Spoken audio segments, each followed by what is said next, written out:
Boxing for Beginners Part 3, the uppercuts and the double jab.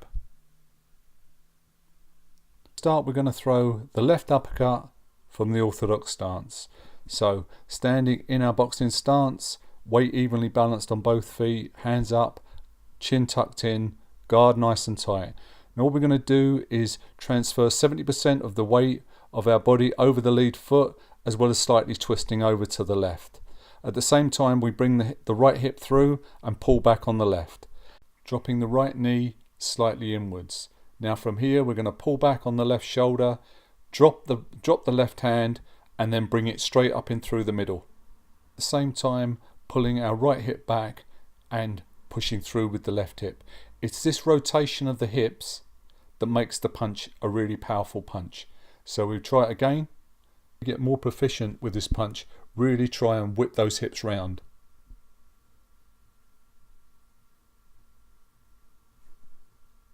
And then come back to guard. For lower uppercuts, just drop the hand down a little bit lower and drive in from there. Now we're going to have a look at how one punch can set up another. So doing that left uppercut now leads perfectly into a right hook, because we've leaned into the uppercut and it's perfect position and perfect placement to do that right hook. So leaning over, doing the left uppercut, and then boof, in a perfect position to throw that right hook. Now moving on to the right uppercut. So in stance, hands up, weight evenly distributed on the balls of the feet, twist slightly inwards with the left hip, drop the back hand, let the right hip come through, bend the right knee and whip that hand up through the middle. Again, the punch comes from the rotation of the hips. Just a little pivot off the back foot, otherwise it brings the punch up too high. Now we're going to look at the way that right uppercut leads perfectly into a left hook. So we throw the right uppercut and the body's perfectly positioned to throw in that left hook. Uppercut, left hook. See the way one punch can lead perfectly into another. Now we're going to try left hook, right uppercut. See the way as the left hook comes over, you're in the perfect position to throw that right uppercut. Perfect position. So you can just get an idea of how one punch can lead perfectly into the next. On to the double jab. So back in stance, hands up, weight evenly balanced on the balls of the feet, elbows tucked in. The double jab is an effective tool for attack or defense. It can close the distance to your opponent or even keep your opponent occupied as you move away.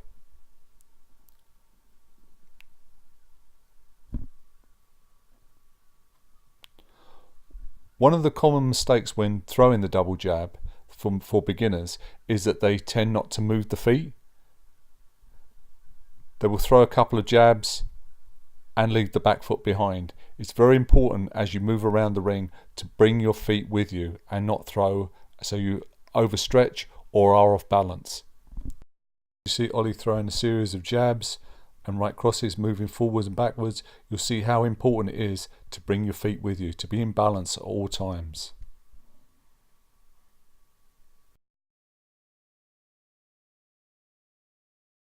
Now we're going to throw a series of jabs, double jabs, moving from side to side.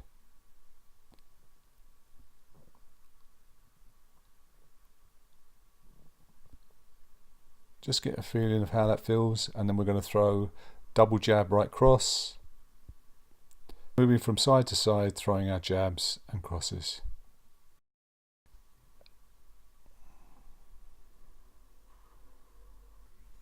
In this next clip, what we're going to do is we're going to look at varying the length and the speed of our jabs.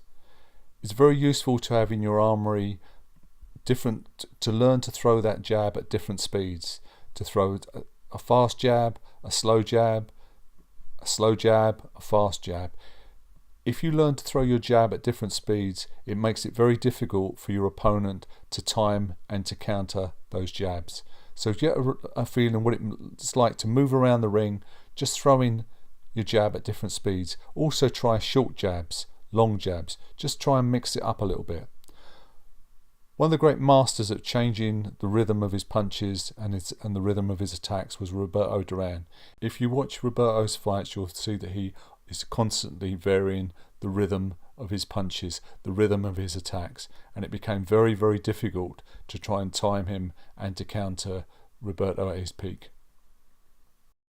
One important thing to note when we're throwing the double jab, it's very, very important before you throw the second jab to return your hand in exactly the same trajectory the first jab was thrown.